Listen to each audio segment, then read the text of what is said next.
Salut les amis! J'espère que vous êtes prêts pour chanter avec moi. Alors, nous allons commencer avec Ma forêt, c'est un monde. Ma forêt, c'est un monde merveilleux. Et quand j'y vagabonde, je me sens près de Dieu. C'est lui, mais oui, c'est lui le créateur. C'est lui, mais oui, de la vie et des fleurs. Le long de la rivière, je l'ai vu s'en aller. Le long de la rivière, je l'ai vu galoper. Poney, poney, viens, je veux t'attraper. Poney, poney, sur toi je veux monter. Dans la forêt profonde, je me suis faufilée. Dans la forêt profonde, je n'ai vu que son nez. Renard, renard, j'ai croisé ton regard. Renard, renard, mais quand je viens, tu pars. Ma forêt, c'est un monde merveilleux. Et quand j'y vagabonde, je me sens près de Dieu. C'est lui, mais oui, c'est lui le créateur. C'est lui, mais oui, de la vie et des fleurs. J'aime chanter avec vous. Puis poursuivons avec... Savez-vous ce qu'il y a un? Savez-vous ce qu'il y a un? Il n'y a qu'un seul Dieu qui règne dans les cieux. Il n'y a qu'un seul Dieu qui règne dans les cieux. Savez-vous ce qu'il y a deux? Savez-vous ce qu'il y a deux? Il y a deux testaments, l'Ancien et le Nouveau. Il n'y a qu'un seul Dieu qui règne dans les cieux. Il n'y a qu'un seul Dieu qui règne dans les cieux. Savez-vous ce qu'il y a trois? Savez-vous ce qu'il y a trois? Il y a trois personnes en Dieu. Il y a deux testaments, l'Ancien et le Nouveau. Il n'y a qu'un seul Dieu qui règne dans les cieux. Il n'y a qu'un seul Dieu qui règne dans les cieux. Savez-vous ce qu'il y a quatre? Savez-vous ce qu'il y a quatre? Il y a quatre évangiles, il y a trois personnes en Dieu, il y a deux testaments, l'Ancien et le Nouveau. Il n'y a qu'un seul Dieu qui règne dans les cieux. Il n'y a qu'un seul Dieu qui règne dans les cieux. Savez-vous ce qu'il y a cinq? Savez-vous ce qu'il y a cinq? Il y a cinq livres de la loi, il y a quatre évangiles, il y a trois personnes en Dieu, il y a deux testaments, l'Ancien et le Nouveau. Il n'y a qu'un seul Dieu qui règne dans les cieux. Il n'y a qu'un seul Dieu qui règne dans les cieux. Savez-vous ce qu'il y a six? Savez-vous ce qu'il y a six? Il y a 6 jours de travail, le 7e est de repos. Il y a 5 livres de la loi, il y a 4 évangiles, il y a 3 personnes en Dieu, il y a 2 testaments, l'Ancien et le Nouveau. Il n'y a qu'un seul Dieu qui règne dans les cieux. Il n'y a qu'un seul Dieu qui règne dans les cieux. Savez-vous ce qu'il y a 8? Savez-vous ce qu'il y a 8? Il y a 8 personnes dans l'arche, il y a 6 jours de travail, le 7e est de repos. Il y a 5 livres de la loi, il y a 4 évangiles, il y a 3 personnes en Dieu, il y a 2 testaments, l'Ancien et le Nouveau. Il n'y a qu'un seul Dieu qui règne dans les cieux. Il n'y a qu'un seul Dieu qui règne dans les cieux. Savez-vous ce qu'il y a 9? Savez-vous ce qu'il y a 9? Avec Jésus, on retourne à 9. Il y a 8 personnes dans l'arche, il y a 6 jours de travail, le 7e est de repos.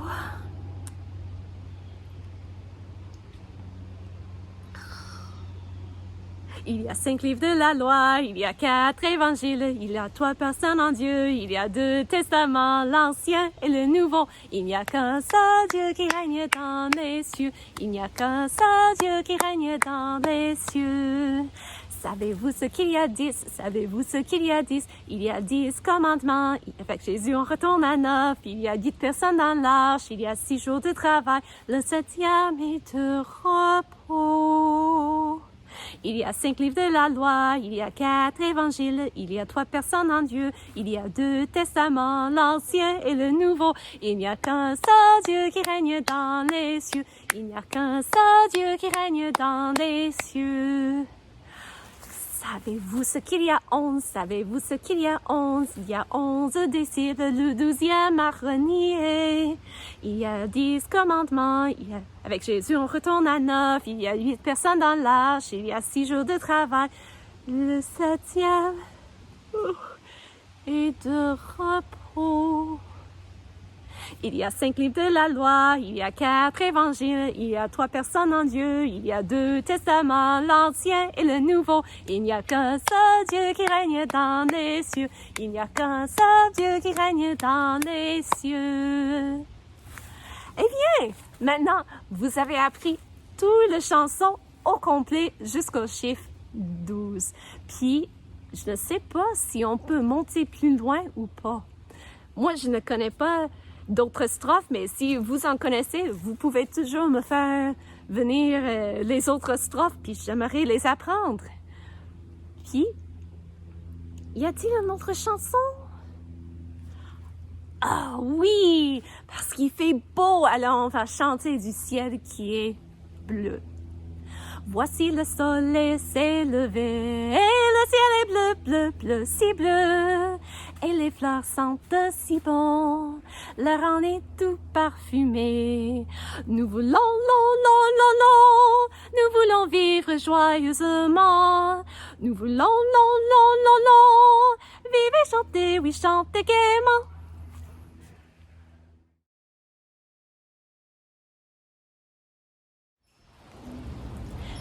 Jusqu'à maintenant, nous avons appris 3 versets ensemble. Y a-t-il quelqu'un qui peut me les rappeler? Je connais, moi. Romains 3, 23. Car tous ont péché et sont privés de la gloire de Dieu. Romains 3, 23. Et Romains 6, 23. Car le salaire du péché, c'est la mort.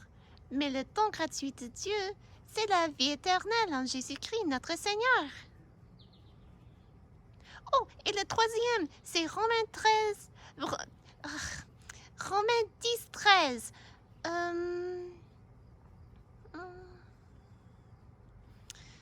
Car quiconque invoquera le nom du Seigneur sera sauvé. C'est ça. Merci les amis. Puis le verset de cette semaine, nous allons juste apprendre un petit bout d'un verset. Ça vient de l'Éphésiens 2, 10. Alors le livre d'Éphésiens au chapitre 2 au verset 10. Et la Bible nous dit, mais ça parle envers des chrétiens. Ça nous dit, ayant été créés en Jésus-Christ pour de bonnes œuvres. Il y a des personnes qui pensent qu'on doit faire de bonnes œuvres pour rentrer au ciel, pour impressionner Dieu avec notre bonté envers les autres, notre gentillesse. Puis comme ça, si Dieu est assez impressionné, ou si nos bonnes œuvres sont plus nombreuses que nos mauvaises œuvres, que ça veut dire que Dieu va nous permettre d'aller au ciel. Mais la Bible nous dit une autre histoire. La Bible nous dit que toutes nos justices sont comme des haillons devant Dieu. Tout ce qu'on peut faire du bien n'a vraiment pas de valeur devant Dieu. Parce qu'aux yeux de Dieu, il faut être parfait à 100%. Et nous ne sommes pas parfaits, car tous ont péché et sont privés de la gloire de Dieu.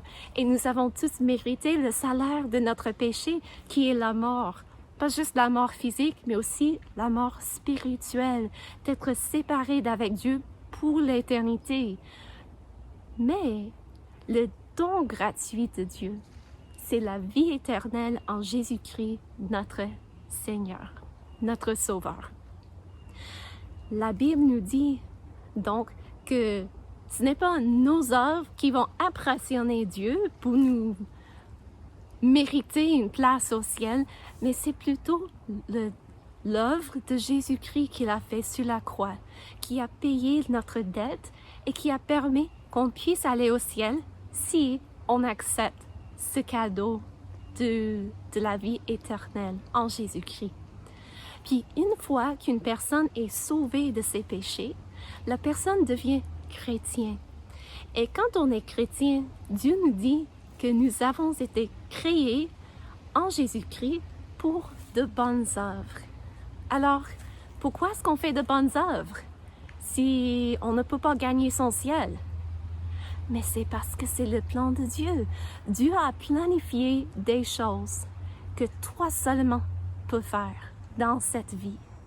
Peut-être c'est de trouver un remède pour une grande maladie ou un cancer. Peut-être c'est pour développer une technologie. Peut-être que c'est tout simplement pour être un bon papa, une bonne maman et d'avoir une famille, de t'occuper de ta famille et d'être un voisin gentil qui aide les autres. Il n'y a rien de mal avec cela, mais Dieu a un plan pour ta vie. Il a quelque chose de bonnes œuvres qu'il a préparé pour toi d'avance. Et une fois qu'on a accepté Jésus comme son sauveur, c'est vraiment intéressant de chercher à trouver qu'est-ce que Dieu a planifié pour moi. Vous savez, quand j'étais jeune, on me posait la question, qu'est-ce que tu veux devenir quand tu seras grande? Et je disais toujours, je ne sais pas. Il y a trop de choses intéressantes. OK, astronaute, ça aurait été intéressante, mais je me suis dit, ça prendrait beaucoup de travail. Peut-être pas. Mais il y avait plein d'autres choses. Je trouvais la science, ça peut être passionnante. Travailler auprès des animaux comme vétérinaire, ça aussi, c'est très intéressant. Être artiste ou travailler dans la musique, il y avait tellement d'options devant moi, je ne savais pas du tout comment choisir. Mais à un moment donné, j'ai accepté Jésus comme mon sauveur. Et j'ai appris plus tard qu'il avait un plan parfait pour moi. Que lui, il avait choisi, lui qui est mon créateur, qui ne me connaît mieux que je me connais moi-même. Et il m'a dit que je devais être enseignante. Et vous savez quoi? Je n'aurais jamais choisi ça pour moi, mais j'aime beaucoup. J'aime beaucoup être enseignante. Puis, il a préparé cette bonne œuvre pour moi, pour faire ça dans ma vie. Puis, il a préparé d'autres bonnes œuvres, peut-être pour m'occuper d'une personne avec la santé qui ne va pas bien ou quelqu'un qui est faible, de prendre soin de la personne, de juste dire bonjour et d'aimer sincèrement les gens de mon entourage. Mais c'est vraiment réconfortant de penser, hey, Dieu, mon créateur, il s'occupe de moi. Et il veut s'occuper de vous aussi. La première chose, c'est de l'accepter comme votre sauveur. Puis une fois que vous l'avez fait, n'oubliez pas qu'il a planifié des choses pour vous. Il a choisi un chemin et c'est le bon chemin dans la vie. Et j'espère bien que vous le suivez. Rappelons-nous, Éphésiens 2:10, le petit bout que nous mémorisons cette semaine, nous dit que nous sommes tous comme chrétiens, si on est chrétien, ayant été créés en Jésus-Christ pour de bonnes œuvres.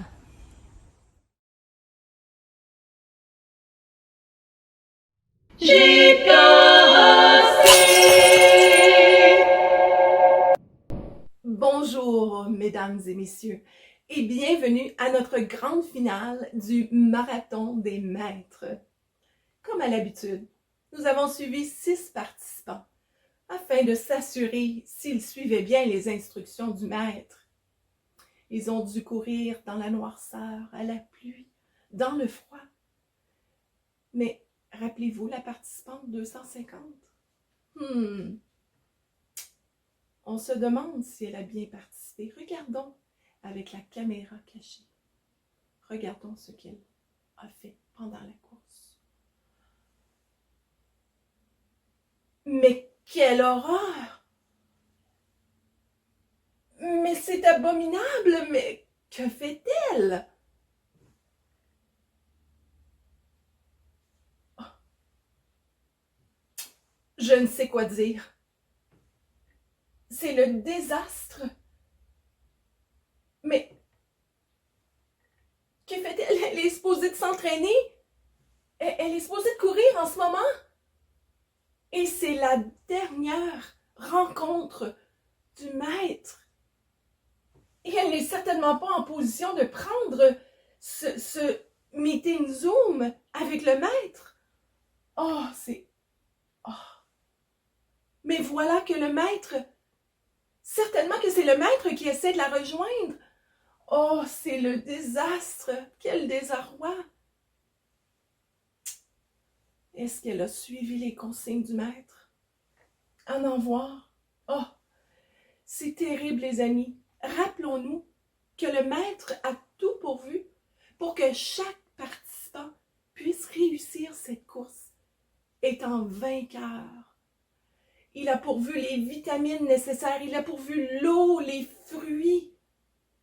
Il a tout pourvu, et même la Bible, avec des instructions claires, afin que chaque participant soit vainqueur. Mais c'est l'heure, bientôt, de l'arrivée de tous les coureurs. Sachez bien que les participants n'ont qu'une seule chance à courir ce marathon.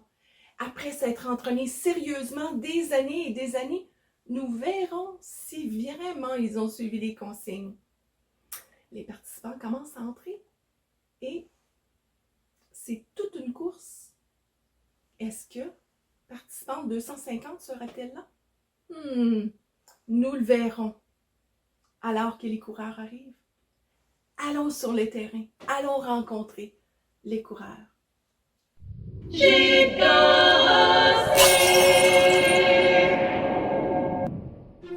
Bonjour les amis! Aujourd'hui, nous allons apprendre les notes. Alors, les notes sont comme ça. C'est une note. Et ça aussi, c'est une note. Et ça, c'est une note. Mais c'est une note que j'écris à mes amis. Comme vous. En tout cas, ça, c'est moi. Alors, ça vaut un Thames. Un Thames! Wow! Nous avons appris quelque chose. Un Thames! J'ai hâte de passer toute une Thames avec vous dans notre classe. Alors, oui, des notes.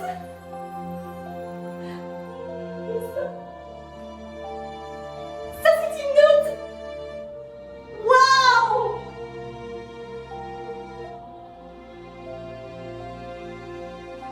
Ça aussi, c'est une note, mais ça ne vaut pas le même temps que les autres. Oui, les notes sont contentes que vous soyez là pour apprendre. J'ai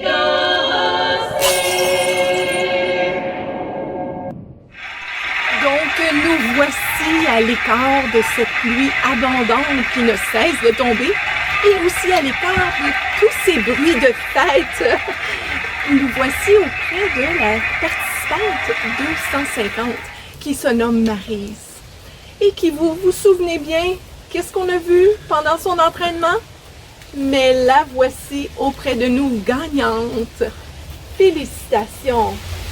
Oui, bonjour Jeannette. Merci de me recevoir. Est-ce que vous m'entendez? M'entendez-vous, là? Est-ce que vous m'entendez? Oui. Oui, Maryse. On vous entend, Maryse. Ah, OK. C'est beau, Maryse. Allez-y, expliquez-nous comment vous avez vécu cette course et cet entraînement qui semblait vraisemblablement être tout un échec. Oui, c'est vraiment quelque chose. Je suis contente qu'on était à l'abri ici. Courir un marathon à la pluie, c'est pas facile, mais ça rafraîchit. Oui, Jeannette, tu dis bien, j'étais destinée à rater cette course. J'étais sur une mauvaise voie. Je réalisais tout l'effort que je devais y mettre. Oh, mais quand le maître m'a appelé, toute la différence. Il m'a encouragée à ne pas me relâcher, à continuer mes efforts pour cette course. Wow! Je n'avais qu'une chance et je voulais pas manquer ma chance. Tu sais, Jeannette, oh que oui, plusieurs m'ont dit que j'étais folle de courir ce marathon du maître. Mais non, Il m'invitait ici et là pour me détourner de mon travail, de tout l'effort que je devais y mettre. Oh que oui! Et quand le maître m'a appelé personnellement, ça l'a tout changé. Je ne voulais pas le décevoir. J'ai recommencé à m'entraîner intensément. Oh là, j'étais prête! J'étais prête de continuer de faire de mon mieux pour le maître. Donc, mes chers amis, on voit que tout n'est pas perdu si on met la main à la pâte. Allez, Maryse, allez, le maître vous attend pour vous féliciter. Chers amis, merci de votre présence. Et n'oubliez pas, la course n'est pas terminée. Suivons les instructions du maître et nous serons victorieux.